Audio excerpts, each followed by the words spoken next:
কল্পনা করুন আপনার চারপাশে সবকিছু তাসের ঘরের মতো ভেঙে পড়ল। যে মানুষগুলিকে আপনি সবসময় বেশি বিশ্বাস করতেন তারা মুখ ফিরিয়ে নিল। আপনার ব্যবসা, পরিবার বা পড়াশোনা সব দিকে পরম বিপর্যয় নেমে এলো। এমন পরিস্থিতিতে সাধারণ মানুষ কি করে? তারা ভেঙে পড়ে, কান্না করে, ভাগ্যকে দোষে এবং রাগের বশে এমন কিছু ভুল সিদ্ধান্ত নিয়ে ফেলে যা তার ধ্বংসকে আরও ত্বরান্বিত করে। কিন্তু আজ থেকে প্রায় 2500 বছর আগে ভারতের ইতিহাসে সবচেয়ে কঠিন সময়ের মধ্য দিয়ে যাওয়া মহাপণ্ডিত আচার্য চাণক্য তার নীতিশাস্ত্রে এমন কিছু কথা বলেছেন। তিনি বলেছিলেন, সংকটে বা কঠিন পরিস্থিতিতে যে মানুষ নিজের মনের নিয়ন্ত্রণ হারিয়ে যায় তার পরাজয় নিশ্চিত। কিন্তু যে শান্ত থেকে ধ্বংসস্তূপের উপর দাঁড়িয়েও নূতন সাম্রাজ্য গড়ে তুলতে পারে। চাণক্য তার জীবনে অপমান, একাকৃত এবং মনে শক্তিশালী নন্দবংশের ধ্বংসাকৃত আক্রমণের মুখোমুখি হয়েছিলেন, কিন্তু তিনি শান্তমাতার নিয়ন্ত্রণ হারাননি।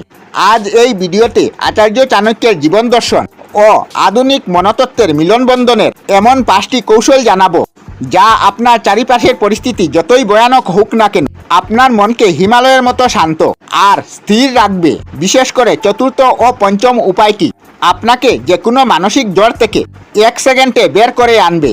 তাই নিজের মানসিক শান্তিকে পুনর্জীবিত করতে আগামী কয়েক মিনিট খুব মনোযোগ দিয়ে শুনুন। চলুন শুরু করা যাক। প্রথম, আবেগকে দূরে রেখে বুদ্ধির আশ্রয় নাও।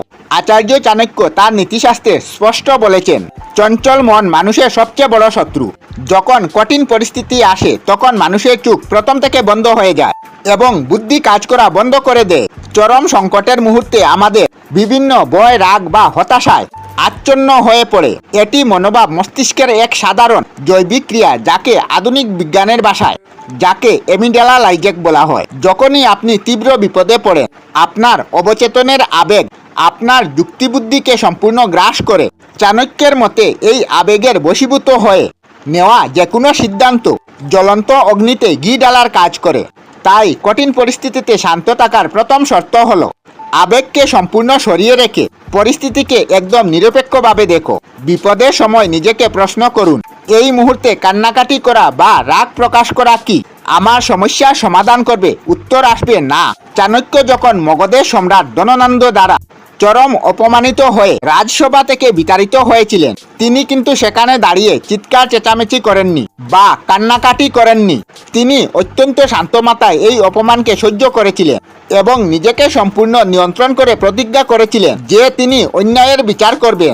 শান্ত মন হলো একটি স্বচ্ছ আয়নার মতো যেখানে সমস্যার আসল রূপ এবং তার সমাধান পরিষ্কার দেখা যায়। তাই যখনই তার চারিপাশের পরিস্থিতি ভেঙে পড়বে লম্বা একটি শ্বাস নিন, নিজেকে আবেগ থেকে বিচ্ছিন্ন করুন এবং মনকে বলুন, আবেগ নয়, এখন আমার বুদ্ধির চাল চালানোর সময়। পরিস্থিতি যতই কঠিন হবে আপনার মন ততই ঠান্ডা রাখতে হবে, কারণ উত্তপ্ত লোহা দিয়ে যেমন সুন্দর অস্ত্র বানানো যায় না তেমনি উত্তপ্ত মন দিয়ে সঠিক সিদ্ধান্ত নেওয়া যায় না। চাণক্যের এই প্রথম নীতিটি আপনার মনকে মানসিক চাল থেকে রক্ষা করার প্রথম ডাল। দ্বিতীয় উপায় যা আপনার নিয়ন্ত্রণে নেই তা মেনে নেওয়া। আচার্য চাণক্যের একটি গভীর শ্লোক রয়েছে যা আমাদের কঠিন মুডে শান্ত থাকতে সাহায্য করে। চাণক্য বলেছেন, অতীতের ভুল নিয়ে অতিরিক্ত অনুশোচনা করা না এবং ভবিষ্যৎ নিয়ে অত্যন্ত চিন্তা হয়ে পড়া না। বুদ্ধিমান মানুষ কেবল বর্তমান মুহূর্তের উপর মনোযোগ দেয় এবং পরিস্থিতিকে মেনে নিয়ে সামনে এগিয়ে যায়। আমরা যখন এমন কোনো কঠিন পরিস্থিতিতে পড়ি তখন আমাদের মন এমন কিছু বিষয়ে চিন্তা করতে থাকে যা পরিবর্তন করার ক্ষমতা আমাদের হাতে নেই। যেমন, কেন এমন হলো, সে আমার সাথে কেন এমন করলো, যদি এমনটা না হতো তবে ভালো হতো। এই প্রকার অনুৎপাদক চিন্তা আপনার মনে শক্তি চুষে নেয় এবং আপনাকে আরও বেশি শান্ত করে তোলে। আধুনিক সাইকোলজিতে এটাকে বলা হয় সার্কেল অফ কন্ট্রোল বা নিয়ন্ত্রণের বৃত্ত। চাণক্যের দর্শন কঠিন এই বৃত্তের উপর দাঁড়িয়েছিল। তিনি জানতেন না যা ঘটেছে তা কোনো কোটি স্বর্ণমুদ্রা দিয়েও বদলানো যাবে না। তাই যে পরিস্থিতি তৈরি হয়েছে তা যেমনি হোক না কেন তাকে শান্তভাবে এবং সাহসের সাথে স্বীকার করে নিতে হবে। আপনি যদি কোনো পরিকল্পনায় ব্যর্থ হন, ব্যবসায় লস করেন কিংবা কোনো প্রিয় মানুষকে হারান, সেই বাস্তবতাকে স্বীকার করার চেষ্টা করবে। যতক্ষণ আপনি সত্যকে মেনে নেবেন না ততক্ষণ আপনার মন শান্ত হবে না। চাণক্য যখন ধনানন্দকে পরাজিত করার প্রথম চেষ্টায় ব্যর্থ হয়েছিলেন এবং তার বহু সৈন্য মারা গিয়েছিল, তিনি কিন্তু সেই পরাজয়ের ধাক্কায় ভেঙে পড়েননি। তিনি মেনেছিলেন যে তার রণকৌশল ভুল ছিল তিনি বাস্তবকে মেনে নিয়ে আবার নতুন করে শূন্যদল গঠন করা শুরু করেছিলেন। মনে রাখবেন, মেনে নেওয়া মানে হার মানা নয়। মেনে নেওয়া হলো নতুন করে লড়াই শুরু করার ভিত্তি প্রস্তুত।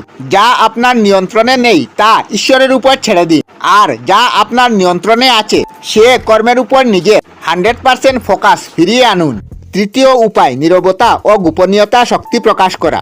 আচার্য চাণক্য তার কূটনীতির একটি মূল মন্ত্র হিসাবে নীরবতাকে বেছে নিয়েছিলেন। চাণক্য নীতিতে বলা হয়েছে, নিজের মনের দুর্বলতা বা পরিকল্পনা এবং নিজের মনের দুঃখের কথা কখনো কারো সামনে প্রকাশ করতে নেই, কারণ মানুষ কখনো দুর্বল মানুষকে সাহায্য করে না, বরং তাকে আরো আঘাত করে পিষে দেয়। যখন আপনাদের জীবনে কোনো কঠিন পরিস্থিতি আসে, আমাদের সহজাত প্রবৃত্তি বা চারপাশের মানুষের কাছে গিয়ে নিজের দুঃখের কথা বলা, শান্ত না থাকা, কান্নাকাটি করা, কিন্তু চাণক্য এই কাজের ঘোর বিরোধিতা করতে। চাণক্য বলতেন, আপনি যখন আপনার দুঃখের কথা আপনার চারপাশের মানুষকে জানাবেন, তখন আপনার শত্রু বা স্বার্থপর মানুষরা আপনার সেই দুর্বলতার সুযোগ নিয়ে আপনার আরো বেশি মন ঠাসা করে ফেলবে। কঠিন পরিস্থিতিতে শান্ত থাকার সবচেয়ে বড় চাবি, মন বন্ধ রাখুন এবং চারপাশের পরিস্থিতিকে খুব সূক্ষ্মভাবে পর্যবেক্ষণ করুন।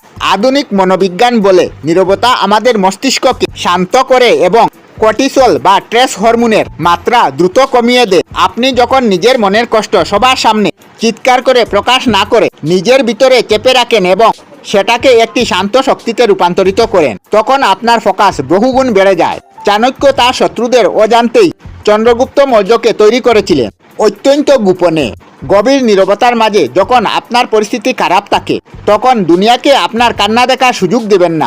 নিজেকে একাকারে নিন, শান্ত থাকুন, ভিতরে ভিতরে নিজের শক্তি সঞ্চয় করুন এবং আপনার নীরবতাকে আপনার রণকৌশলের সবচেয়ে বড় হাতিয়ার বানিয়ে তুলুন।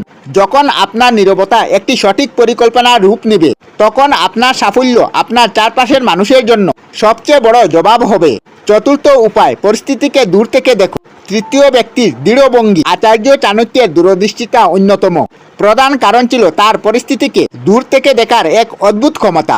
তিনি যে কোনো ঘটনার ভিতরে নিজেকে জড়িয়ে না গিয়ে একজন দর্শক বা তৃতীয় ব্যক্তির মতো দূর থেকে পুরো বিষয়টি পর্যবেক্ষণ করতেন। চাণক্য নীতি বলে, যে ব্যক্তি যুদ্ধের মাঝখানে ময়দানে দাঁড়িয়ে থাকে সে শুধু তার সামনে শত্রুকে দেখতে পায়, কিন্তু যে মানুষটি পাহাড়ের চূড়ায় দাঁড়িয়ে থাকে সে পুরো যুদ্ধক্ষেত্রের প্রতিটা চাল দেখতে পায়। আমরা যখন কোনো কঠিন মানসিক বা সামাজিক সংকটের মুখোমুখি হই, তখন আমরা সেই সমস্যার এত গভীরে ডুবে যাই যে আমাদের মনে হয় আমার জীবন বোধহয় এখানেই শেষ হয়ে গেছে, আমার আর কোনো উপায় নেই। একে বিজ্ঞানের ভাষায় বলা হয় টানেল ভিশন। এই মানসিক ট্রিক বা অলসতাকে কাটিয়ে আপনি চাণক্যের এই পাহাড়ের চূড়া দৃষ্টি বা থার্ড পারসন পার্সপেক্টিভ ব্যবহার করতে পারেন। যখন কোনো মারাত্মক সংকট আসবে, চোখ বন্ধ করুন এবং নিজেকে কাল্পনিক ভেবে আপনার শরীরকে আলাদা করে নিন। ভাবুন যে এই সমস্যাটি আপনার নয়, এটি আপনার খুব প্রিয় বন্ধুর সমস্যা। এখন আপনি একজন নিরপেক্ষ বন্ধু হিসাবে আপনি তাকে কি পরামর্শ দেবেন? আপনি যখন নিজের সমস্যাকে অন্য কারো সমস্যা হিসাবে দূর থেকে দেখেন, তখন হঠাৎ করে আপনার মনের গভীরে সমস্ত ভয় এবং ইমোশনাল ড্রামা গায়েব হয়ে যাবে।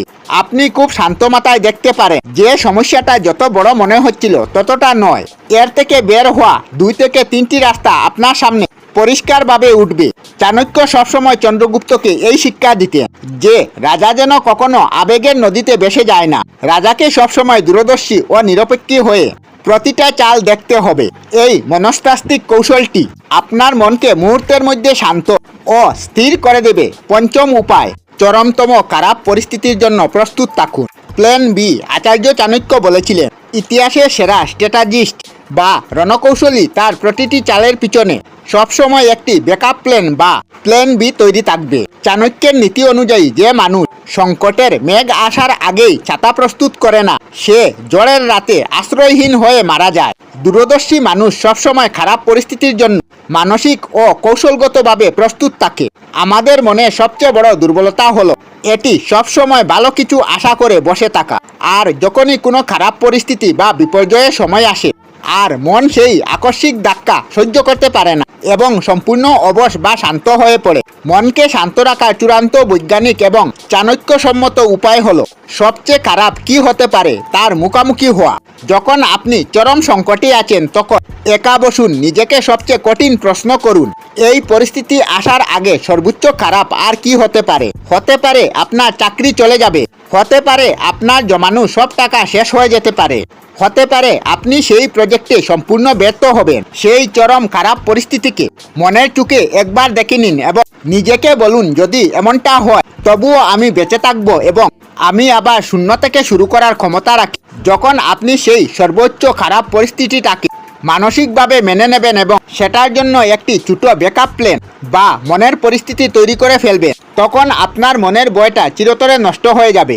আর ভয় যখন চলে যাবে, মন তখন গভীর সমুদ্রের মতো শান্ত হয়ে যায়। চাণক্য কখনো ভাগ্যের উপর ভরসা করে যুদ্ধক্ষেত্রে নামতেন না, তিনি সব পরিস্থিতি সামলানোর জন্য প্রস্তুত থাকতেন। এই মানসিক পরিস্থিতি আপনাকে যে কোনো বঙ্গনের মুখেও অটুট ও শান্ত রাখবে। মনে রাখবেন, শান্ত পরিস্থিতি আপনার শক্তি পরীক্ষা করে না, আপনার আসল শক্তি প্রকাশ পায় তখনই যখন আপনার চারিপাশে সবকিছু ভেঙে পড়ে। আচার্য চাণক্যের এই পাঁচটি যদি আপনার মনের ভিতরের অশান্ত ঝড়কে বিন্দুমাত্র শান্ত করতে পেরে থাকে, তবে আজ থেকেই এগুলি নিজের জীবনে প্রয়োগ করা শুরু করেন। এই পাঁচটি কৌশলের মধ্যে কোন কৌশলটি আপনার মনের কৌশলকে সবথেকে বেশি বাড়িয়ে দিল তা কমেন্ট করে এখনই আমাদেরকে জানান। ভিডিওটি ভালো লাগলে অবশ্যই লাইক করে দিন এবং আপনার কাছের মানুষের সাথে শেয়ার করতে ভুলবেন না।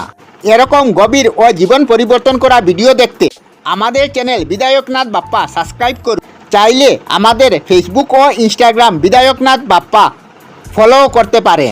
দেখা হচ্ছে পরবর্তী ভিডিওতে। শান্ত থাকুন, শক্তিশালী থাকুন। ধন্যবাদ। আমরা আমাদের চ্যানেলে সব ধরনের ভিডিও আপলোড করি, যেমন ব্লগ, নিউজ, কুকিং ভিডিও, ধার্মিক আলোচনা ইত্যাদি। যদি আপনারা এই ধরনের ভিডিও দেখতে পছন্দ করেন তাহলে এই চ্যানেলটি নিশ্চয়ই সাবস্ক্রাইব করবেন। আমি আপনাদের সাথে বিধায়কনাথ আজকের মতো বিদায় নিলাম। আর ভিডিওটি ভালো লাগে লাইক, শেয়ার ও কমেন্ট করবেন। ভিডিওটি সম্পূর্ণ দেখার জন্য অশেষ ধন্যবাদ।